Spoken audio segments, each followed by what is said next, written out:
I'm at a point in my life where I'm recognizing my self-worth, and I'm recognizing what I deserve and how I impact other people's lives, as well as how others impact mine.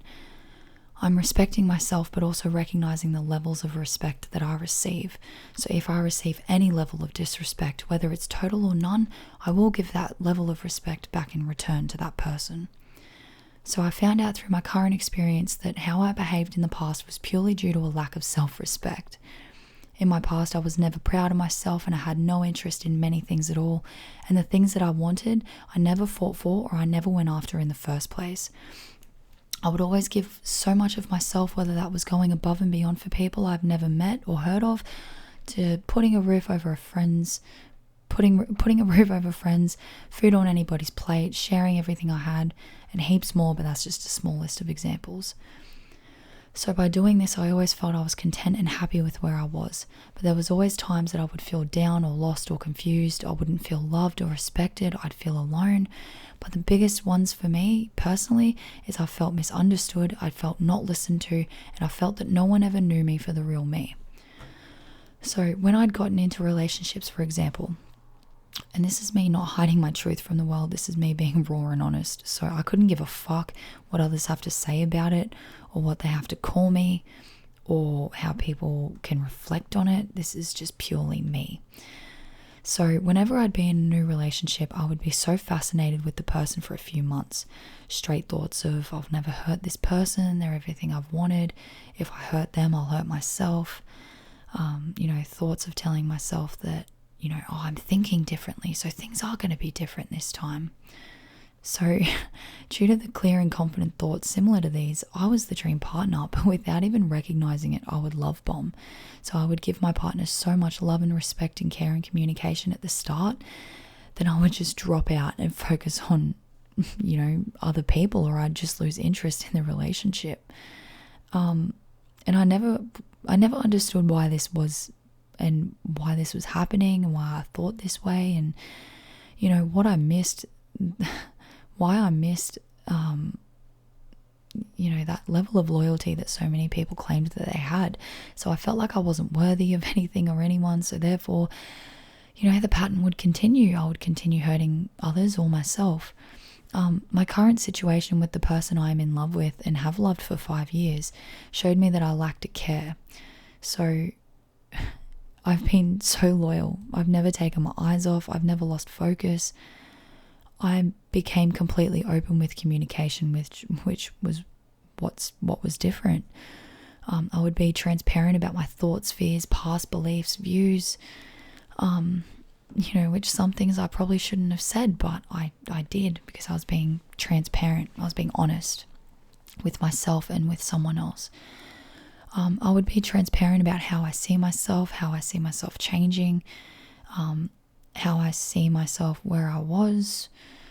I would openly reflect on who I was, and without even recognizing it, by doing this, I'd become someone that I was proud of. Someone I felt that had such rare qualities. I was lovable and trustworthy all of a sudden. And for the first period of time in my life ever, I found myself smiling genuinely multiple times, just thinking about the person I've become and how proud and happy I was. So when this happens, or when something similar starts happening, you may find yourself understanding people's behaviors around you. You may start to see cracks form in the relationships of people you trusted in your past. You may start noticing them disrespecting you, or using you, or lying to you, or anything like that, anything of those kinds. And it's very troubling, and it's a very hard change to go through. So the most difficult thing about this is trying to balance keeping the pride in myself and not stooping to these people's levels. And at the start it was easy, and I hung on to that. Eventually the level of disrespect started to take over, and I became a product of my environment. So I would react in ways that only the worst parts of my life brought out. Screaming, violence, crying, fighting, abuse, just being someone I didn't recognize. And for so long in my life, I thought this was the person that I was, and the good I believed I was just became a misconception. So now I can say that I know this is not who I am, although when I am in certain situations, this is who I can become. It's incredibly difficult to hang on to the side of yourself that you want to fight so hard to keep and hold on to. One thing about me that I've always known is that I am a person that runs off emotions. So my decisions and everyday actions and behaviours run off how I'm feeling at the time. I still don't understand the full capacity of how this really works, but I am just constantly on a self-learning journey. So I know that when I'm in a relationship or surrounded by people who are emotionally unavailable, again, I do not care what people say or think about this. My entire life I've been around people who are emotionally unavailable from childhood to adulthood. So I've had partners that were emotionally available, but these people I would hurt. So my family were always supportive and loved me, but they did not give what I believe emotional availability. So I always found it hard to talk openly and honest about how I was feeling to them, and then it became I found it difficult to talk to others about that.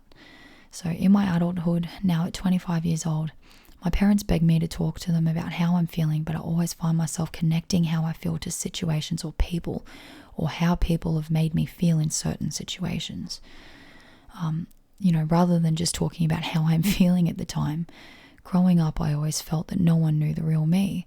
So no one sat down without advice or answers or judgments or emotions or their reflections or their experiences. Every time I'd open up, no one just sat there and let me feel all the emotions I was feeling.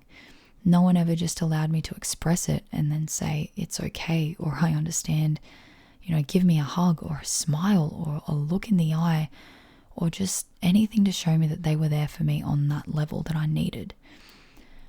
I've always done this for everyone else, and it really saddens me because now I'm finding myself begging, screaming and crying, breaking down to people, just begging for them to listen to me. And that my reactions become anger and, disassociation and abuse and bluntness and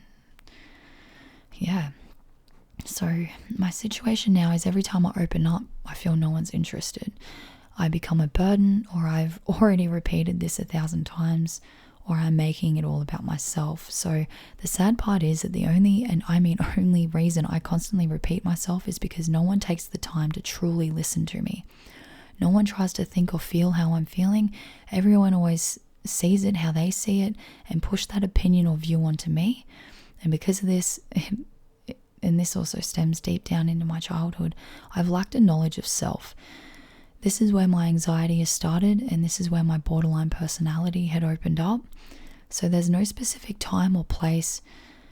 So that is why I've never been able to pinpoint where my emotional instability and disorders had actually started. So only now am I realizing this and answering a lifelong question that I've had for myself. So where I'm at in my life right now, only one thing I know is for certain, and that's that I want to be the best mother to my son that I can be. I want to be the person that I feel I've never had in my life.